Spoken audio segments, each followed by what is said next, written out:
I love you, Lord, and I lift my voice to worship you, oh my soul, rejoice. Take joy, my King, in what you hear. Let it be a sweet, sweet sound in your ear. I love you, Lord. I love you, Lord, and I lift my voice to worship you, oh my soul, rejoice. Take joy, my King, in what you hear. Let it be a sweet, sweet sound in your ear.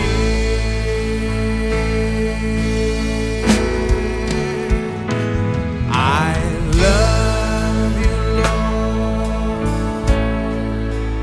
and I lift my voice to worship you, oh my soul, rejoice. Take joy, my King, in what you hear. Let it be a sweet, sweet sound in your ear.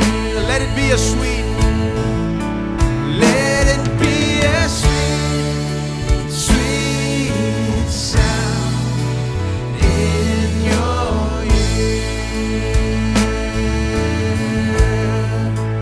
Let it be a sweet, sweet sound in your ear.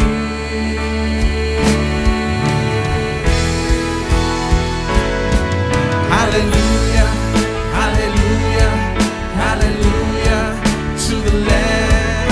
Hallelujah, hallelujah. By the blood of Christ we stand.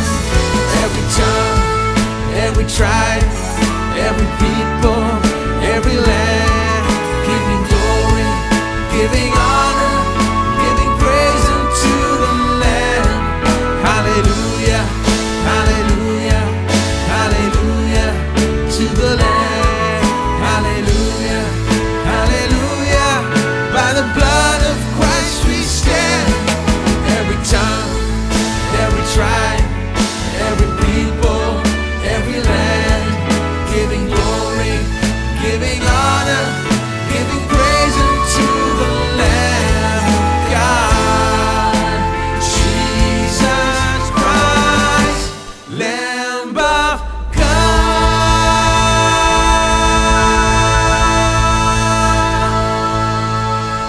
Give your praise to Him. Clap your hands and praise Him.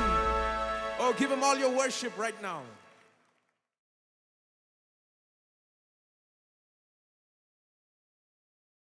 See, Abraham was in a covenant with God. God had made a covenant with Abraham. And this has been going on from chapter 12. God comes and speaks to him and makes a covenant with him. And the entire story of Abraham, you see the various stages of the covenant. You know, in the old days, today we have contracts. We understand contracts. But contracts are useless. You ask a lawyer, he'll tell you. It doesn't mean a thing many times. They say, what's the use of a contract? They can tear it up. They can say, I never signed it. They can, it has no value basically. That's the way the system is, they say. But covenant is something very precious in the Old Testament times. The covenant is something that no man dared to violate. If you violated a covenant, you are considered cursed. You're finished. Such a person does not deserve to live. So nobody violated a covenant, and blood covenant was used commonly among the people. One person will make a covenant with another for various reasons. One group of people, a village people or a country's people, a nation will make a covenant with another nation. One race will make a covenant with another race. This kind of covenant is very common. The blood covenant is a very precious covenant. When you cut the blood, shed the blood, and mingle the blood and make the covenant, that is considered literally divine. You cannot violate for any reason. The covenant had certain conditions, terms and conditions. One of the terms or conditions of the covenant is this, that the two parties entering into a covenant say to one another or commit to one another in such a way that they say to one another, one says, everything that I have is yours because you are my covenant partner, and the other person also says, everything I have is also yours. If you ever need anything from me, if you ever lack anything and you need anything, and you are needing some help from me, from my side, I'm ready to give. How much will I give? I will give to the extent of giving everything that I have, even to the point of giving my life. I'm ready to give for you. That's what a covenant meant. So covenant is a very special idea. So in the background of that covenant, this is happening. God has made a covenant with Abraham. So God has said to him, everything that I have, Abraham, I'm going to give you. I'm going to bless you. I'm going to just make you astonishingly a blessed man. I'm going to bless you like you can never imagine your wildest dream. I'm going to bless you and give you everything that you need. And now God wants to check and see if this man will give everything he's got. See, that's the condition, right? So that is why chapter 22, verse 1 begins like this. It says, now it came to pass after these things that God tested Abraham. Oh my goodness, I've heard a lot of preaching on this. That God will test you like this. He will take away your son or your daughters. Don't show so much love on your children, because God will take what you desire best. What you want best in this life, God will take it away from you. What is most precious to you, God will take it.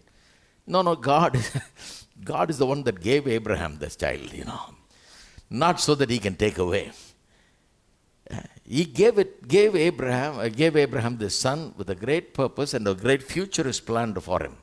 So God is not in the business of taking his son. God is not a grabber. God is not someone who just comes in and loots you for whatever you have. God is a covenant-keeping God. He's a faithful God. He's a loving God. He's made a covenant with this man. He's trying to find ways to bless this man and shower his blessings upon him. So he's found a man finally who trusts in him. And now he wants to check him out.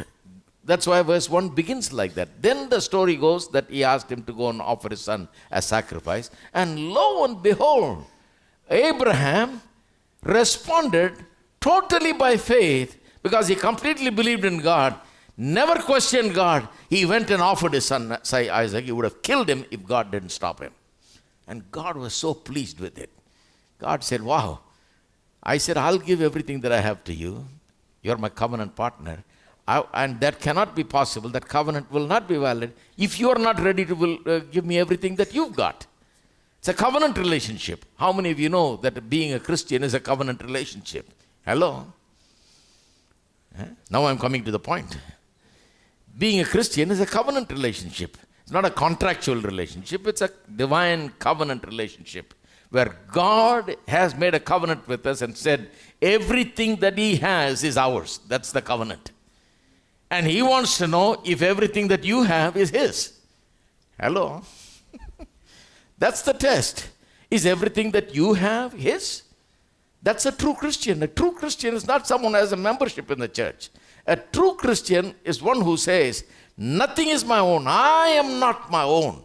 I belong to God. Even if God asked for my life, I'm going to give it to Him. Everything that I have, every resource that I have, all that I am in my spirit, soul, and body, everything that I have in this earth, everything that belongs to me and precious to me belongs to God, because I'm in a covenant relationship with God. I am not my own. I belong to Him. That's what a Christian is all about. First of all, please understand that our relationship with God is a covenant relationship. So that kind of a deal is going on here. God is testing Abraham, and Abraham passed. Will you pass? Abraham passed. And God was so pleased. So now, since Abraham passed, God comes to him and He says this. Now turn with me to chapter 22 in Genesis. Let me read to you from verse 14. And Abraham called the name of the place, the Lord will provide. You remember, God stopped him from killing his son, then showed him a ram caught in the thicket. And he takes that ram and kills and sacrifices that ram on that altar and names that place Jehovah Jireh. So that's the verse here. Abraham called the name of the place, the Lord will provide. As it is said to this day, in the mount of the Lord it shall be provided. That's the meaning of the word Jehovah Jireh. Then the angel of the Lord called to Abraham a second time out of heaven. The first time he called out of heaven to stop him from killing his son. Now second time he's calling out from heaven and said, by myself I have sworn, says the Lord, because you have done this thing and have not withheld your son, your only son. Blessing I will bless you. Multiplying I will multiply your descendants as the stars of heaven and as the sand which is on the seashore, and your descendants shall possess the gate of their enemies. In your seed all the nations of the earth shall be blessed, because you have obeyed my voice. Twice he mentions the reason for the blessing. What is the reason for the blessing? He says, because you have done this thing. In verse 18 he says, because you have obeyed my voice. Because you were ready to even offer your son, in whom rests your whole future, your whole life. You are ready to give everything to me. You are a committed person. You are committed to me in that way in the covenant. I want to tell you, Abraham, I'm going to bless you like you have never imagined. I'm going to say to you that I will bless you. Multiplying, I'll multiply you. What a way to say it. That's, normally you'll say, I'll bless you. He says, in blessing, I'll bless you. In multiplying, I'll multiply you. In Tamil, it comes like this. Asirvadikave asirvadipen. Peruga pannave peruga pannuven. Perugave peruga pannuven. That is a way of emphasizing that I'll surely do it. I will certainly do it. It's a double emphasis, all right? And then, as the stars of the heaven your seed will be, and the sand of the seashore your descendants shall possess the gates of their enemies. That means your descendants will have power and victory over every enemy, over every one that comes against them in the world. They will be totally victorious and triumphant. You'll be blessed, you'll multiply, and you will have power and victory over all your enemies, he says. Now, the author of the book of Hebrews knows this passage. Like I said, he's a great expert in the Old Testament. So he knows this passage. And he has studied it, he has meditated upon it, thought about it, prayed about it. Now, he has a sermon for the people, the Jewish converts to Christianity in the first century, to which Hebrews is written. He has a message for them to encourage them. So he goes back to this passage. And he is very impressed about one thing. He sees two things here. One is God has made a promise. The other is, in that promise, there is an oath to confirm that promise. Now, he's not that much excited about the promise. The promise is there. He's used to that. But he is very impressed about the oath. Why did God swear an oath to Abraham? Why did God put it this way? So he goes into that, why God swore to Abraham. Why should God have to swear? If anybody that doesn't have to swear, God doesn't have to swear. Because he's not a liar. He can never lie. He speaks the truth. Plus, even in the earth, when people good people tell us that they will do certain things, sometimes they are not able to do what they told us that they will do, right? Because they are not almighty. But God is not is not a liar. He is also almighty. So there is no reason for God to swear by an oath. It is not necessary at all. He is not a liar, so he is never going to change his mind. And he is almighty, so he is never going to one day stand and say, sorry, I couldn't do it. He can do it. So he doesn't have to swear. When he says, it's like you've said it 1,000 times. In the world, people say, if I say once, but they say it. Who knows whether they're going to do it or not? But when God says it once, you can believe it because he can carry it out. He can totally do it, That's the kind of God our God is. He doesn't have to swear. Then why did he swear? A very interesting reason he comes up with. This man interprets the whole situation here in Hebrews. That is what is most interesting. In Genesis, we are told the fact that God swore by himself because there was no one greater than him to swear by. So this man takes it and preaches a whole sermon on that. Go back to Hebrews chapter 13. Hebrews chapter 6, verse 13. He says, for God made a promise to Abraham because he could swear by no greater. He swore by himself. Immediately he gets on the swearing business. He's very impressed by it. God not only made a promise, he swore by himself. And then he says, saying, surely I'll bless you, and multiplying I'll multiply you. And so after he patiently endured, he obtained the promise. For men indeed, he describes the swearing now, the situation of swearing. How does swearing happen? Why it happens normally among men. He says, for men indeed swear by the greater. And an oath for confirmation is for them an end of all things. Why do people normally swear among human beings? They swear in order to confirm what they are saying. Let's say, I swear to you that I will do it, right? But they swear by something greater than themselves. Now this is a problem for God because he's got to find somebody greater than himself. Now that's a very difficult thing. He can swear by the sun, moon, and the stars, but they're not greater than God. He can swear by the mountains and by the oceans and so on, but they're not greater than God. God made all these things. So where can he find something greater than God? He could not find anybody greater than God. And you cannot swear by anything lesser than yourself. Have you seen people swear? Will they swear by their little cat they have? I swear by my cat, by the life of my cat. I swear by the life of my dog. Nobody will accept that kind of swearing and say, who's going to care when a cat dies or a dog dies, I hope those people that animal lovers don't come after me.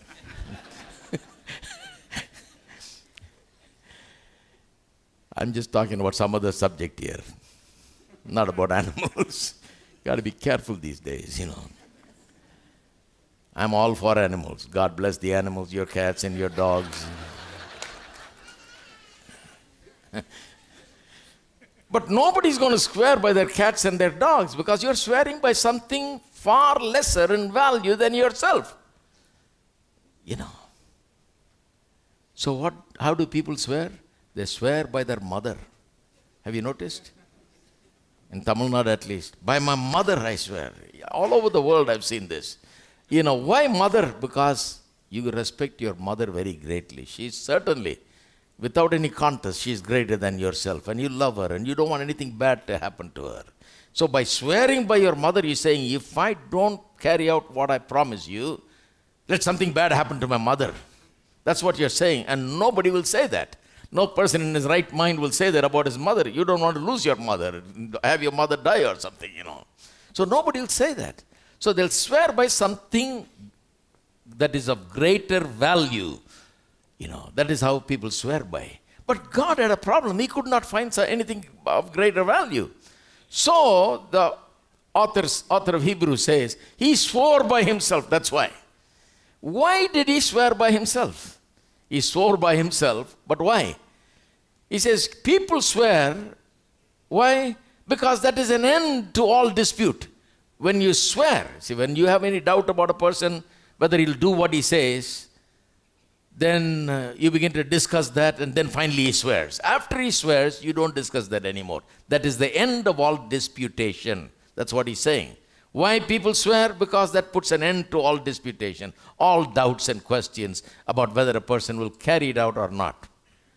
That's why people swear. Why did God swear? And very interesting reason he gives. Look at this. Why did God swear? Why does God swear?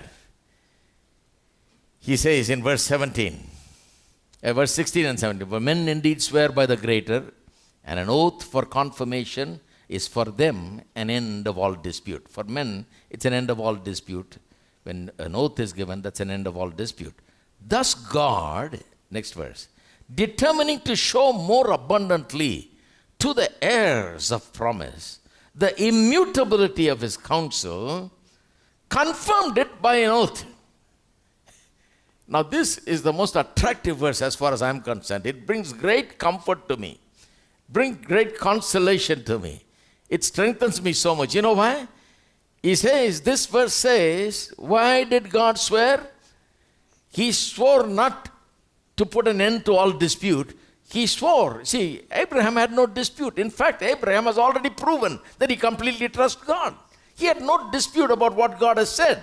He believed God. Already God has promised him. He totally believed God. And he had a son.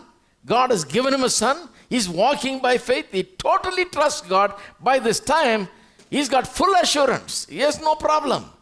So therefore, he went and offered his son, was ready to kill his son as a sacrifice. So Abraham is not trying to dispute with God, and God is not trying to put an end to that dispute. Normally, men do that for that purpose, he says. Then why did God do it?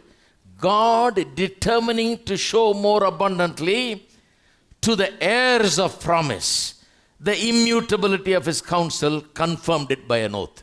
Why did God make an oath?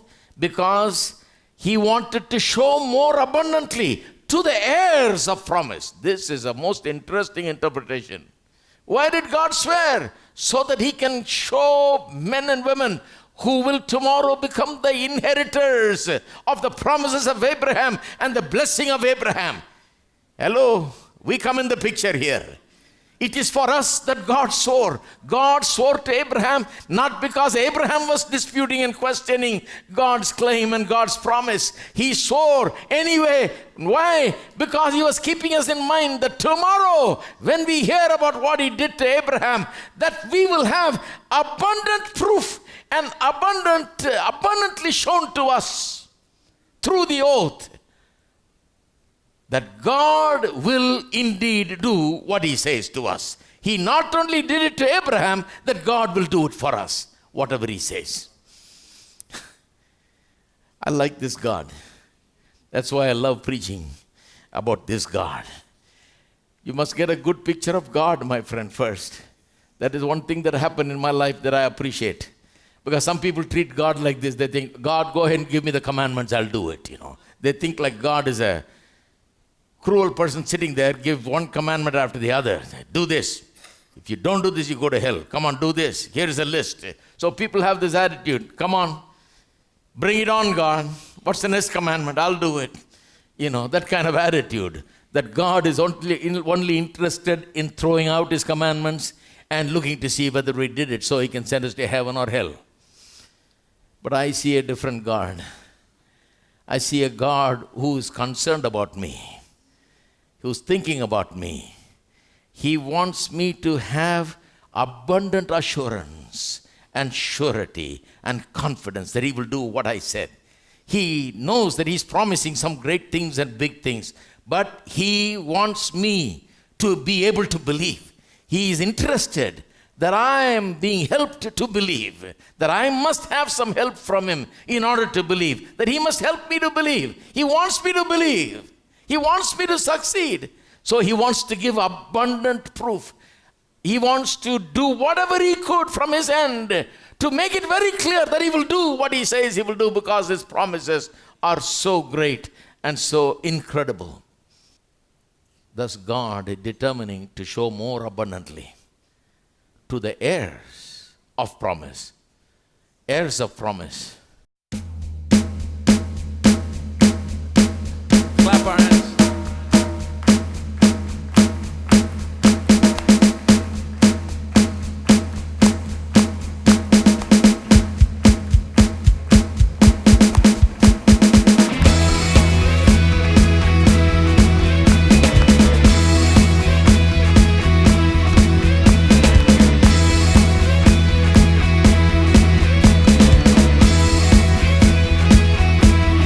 God is fighting for us.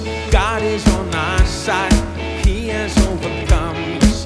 He has overcome. We will not be shaken. We will not be moved. Jesus, you are here. Oh,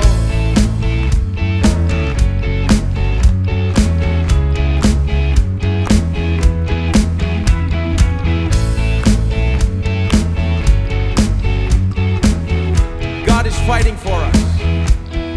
God is fighting for us. God is on our side. He has overcome us. He has overcome.